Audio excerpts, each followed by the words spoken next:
Welcome, investigator. Evil is on the rise. Crime is escalating. Our mission is to eliminate the crime by exposing evil, examine why it manifests, and highlight the brave souls that confront it every day. Join us as we work together to bring justice to every victim. Welcome to All Things Crime. Here's your host, Jared Bradley. The police role of the military falls onto the National Guard. And 100%, they should be activated down there. And especially if they actually let this Title 42 and you start seeing 15,000 a day coming across, it's most people don't even know that. I saw a poll that they said that most people think it's less than 1,000 a day.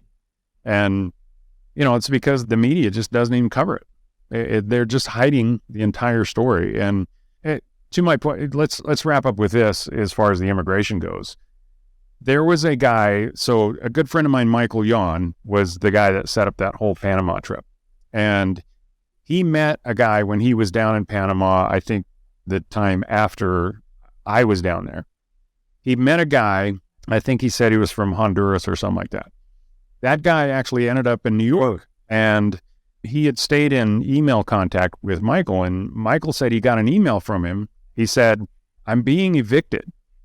So he had gone to New York to stay because there was a friend of his that was there, but there were two guys in a really small apartment, like a studio apartment. And his landlord said, "You can't have this many people in here. And so that breaks your lease. So your guest has to go." Well, that means this guy had nowhere to go. So he is literally going to be homeless. And I think this is going to start happening. Well, that's what falls on the city. You're going to start seeing of all these immigrants coming across.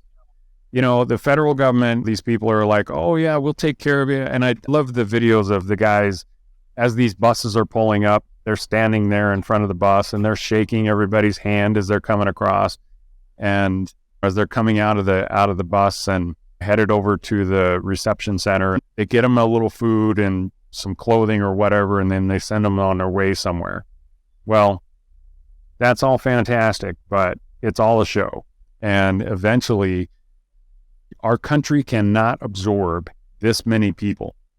And this whole dream of, all these welfare benefits and housing and all of this stuff that these immigrants believe is waiting for them. And when we talk to a lot of these immigrants down in Panama, they actually thought all they have to do is get to America and they're going to be taken care of the rest of their lives. I mean, literally, that's their mindset. They pretty much are. I mean, to an extent. I remember my grandparents talking about it in those days, in pre-World War II days, in Europe and parts of Europe. They literally thought the streets were lined with gold here. That's what they were told. And they migrated here. But again, like you said before about assimilation, they migrated here with the intention of laying down roots and working and being that American dream. My maternal grandfather, he came here, ironically, at 15 on vacation. And he loved it so that he stayed, went to school. I mean, he became a citizen, he went to school, and he set up states. He was part of America. My grandmother was born here, and then they took her back to what was Hungary at the time. And then she came back again when she was like 11. They took her back, I think, at 3 or 4, and then she came back again. She came back to the United States at 11, not speaking a word of English. But, in those days, the families sponsored one another, and they helped each other, and they pushed each other in the right direction. But we weren't getting, I hear the stories of Ellis Island and what it was, the influx then, the ships coming daily with immigrants. But again, they were processed through Ellis Island, and there was some kind of a track kept. But now these are just buses. You heard the stories that they were sent to New York with pieces of paper to fictitious addresses. They were showing up at different addresses, and they had a piece of paper. And it said, "Go to this address for aid." And it was a bogus address, or it was just a building, and they were wandering the street. I don't know what's going to happen now. Yeah. You know. Yeah. All I know is this, the difference is, back when you were talking about when your grandmother came, is when people came to the country back then, their entire purpose and their entire focus was to become productive as quickly as possible so that they could support themselves, because they knew there was a limited amount of resources that they had access to before they were just on their own. Nowadays, that mindset isn't there. And the numbers that there are coming across are so big that you can't assimilate them fast enough. Most of them don't speak English. It's like, what are they going to do to become productive?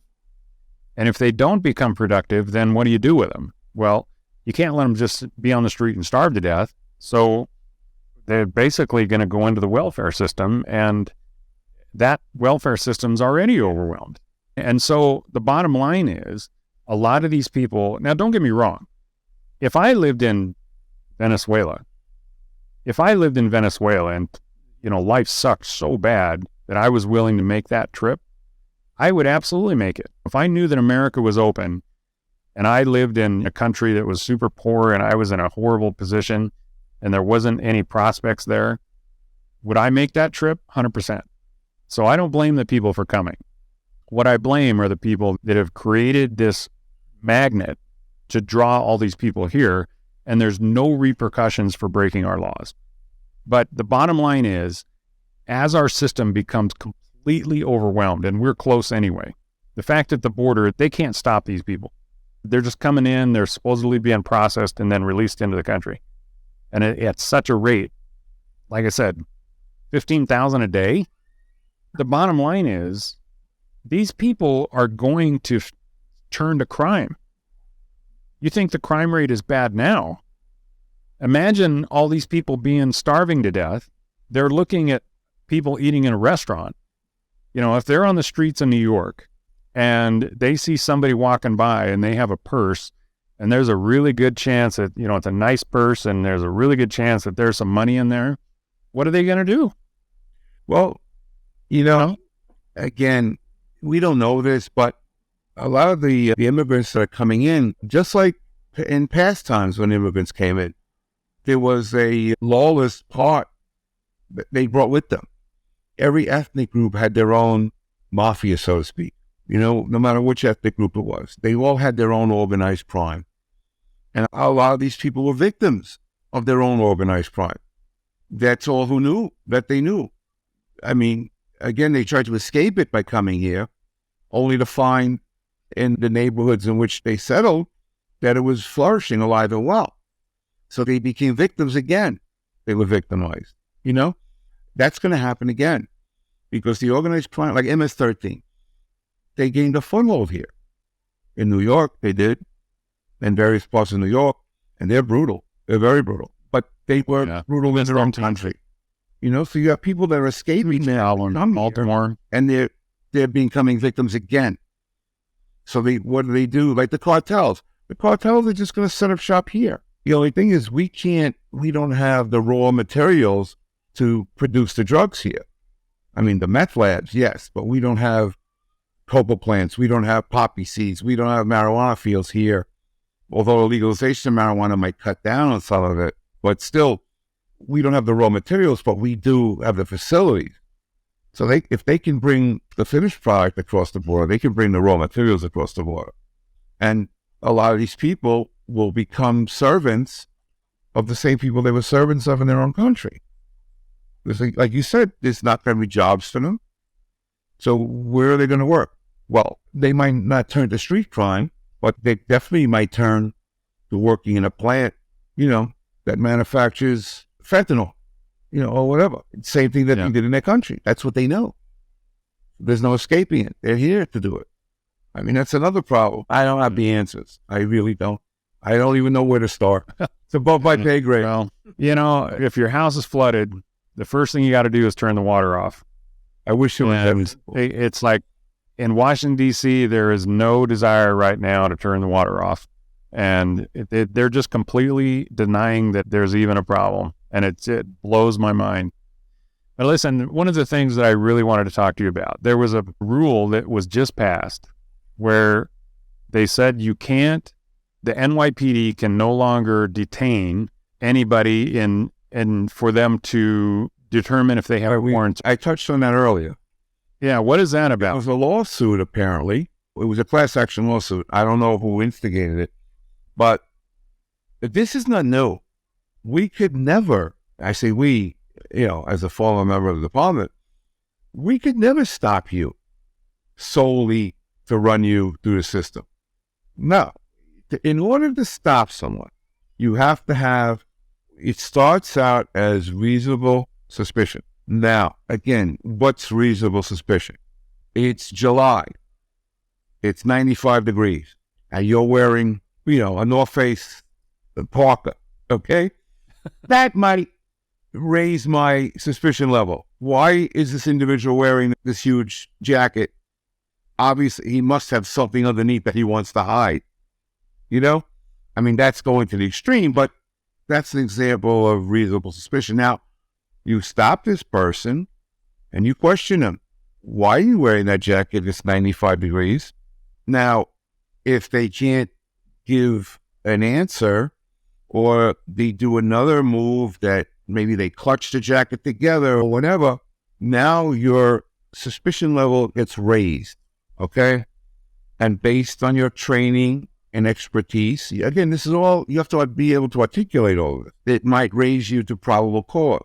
And probable cause means based on your level of training, your expertise, the amount of arrests you've made in the past, I'm going to pat this guy down for my own safety and his safety. Again, he could be, he could be emotionally unstable.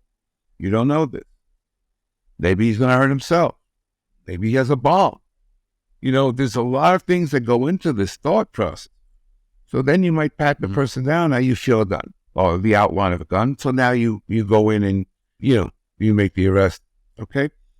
Now, the NYPD has a form called a stop, question, and frisk form. Again, you just can't stop someone for no reason. You have to be able to articulate the reason you're stopping them. There has to be some reason, okay? Reasonable suspicion. Again, we would never allow to just arbitrarily stop people and run a warrant check. It just wasn't done. It couldn't be done. So this is nothing new. The press is spinning it to make it seem like it's another, anti-police rhetoric. It's really not. This is something that it's always been there. It just hasn't been titled, so to speak. Now it's got a title. It's got a name to it now. Now there's a lawsuit. But it's nothing new. We were never able to just detain you based on that.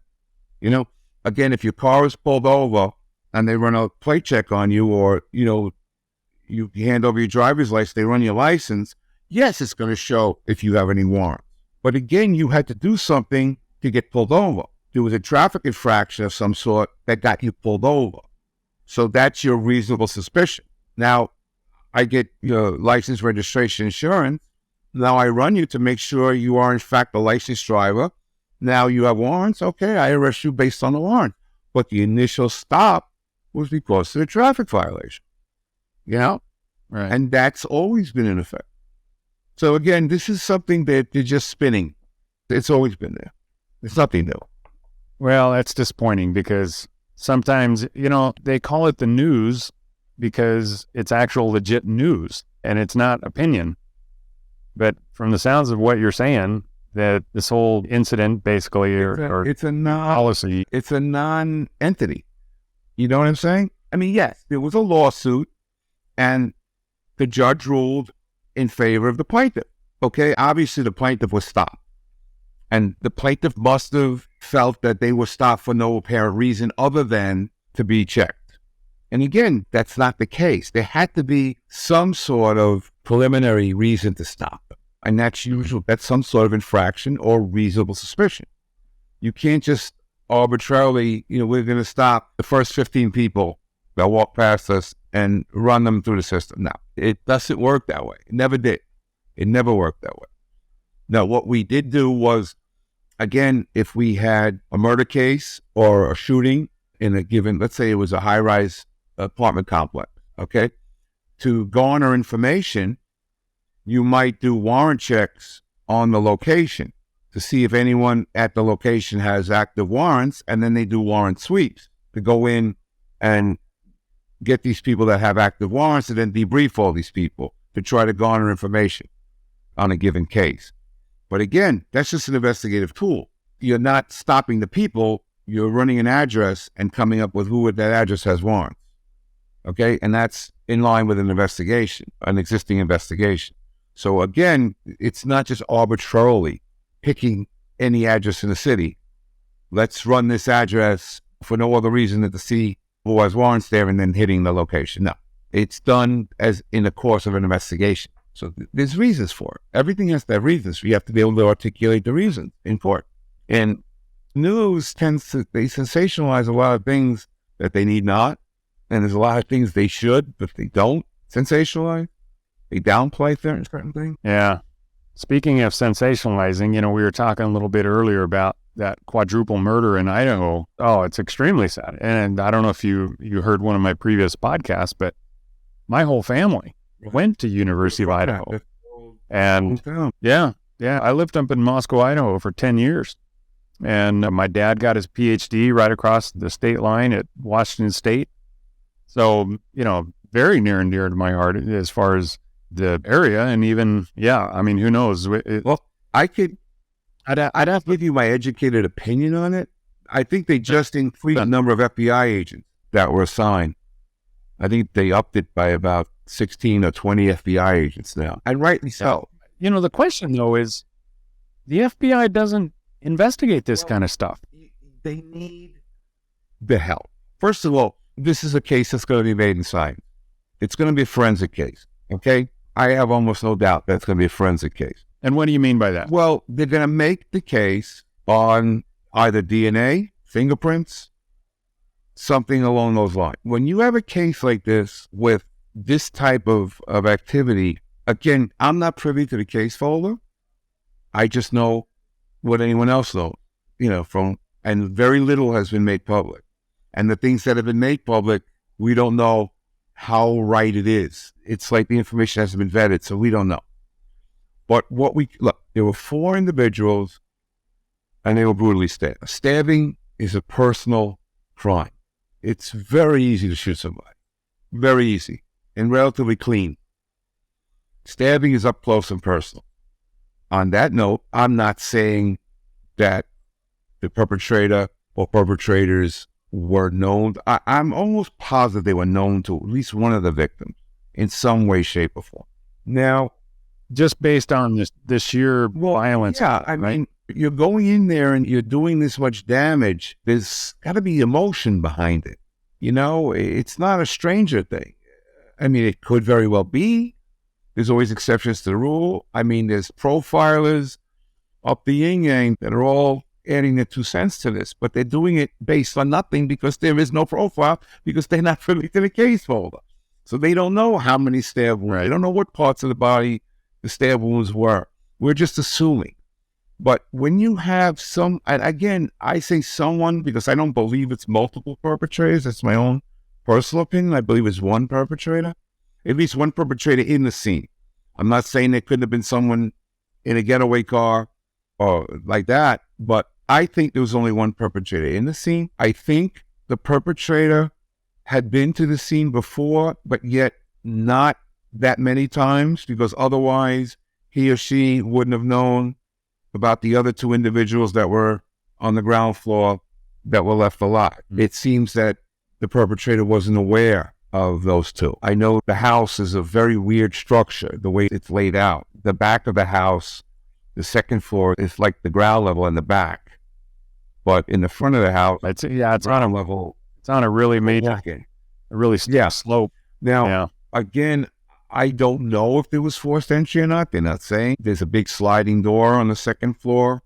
It seems that would have been my chosen place to enter. One thing for sure is it's a very bloody scene. That we know. Because you see pictures of blood leaking out.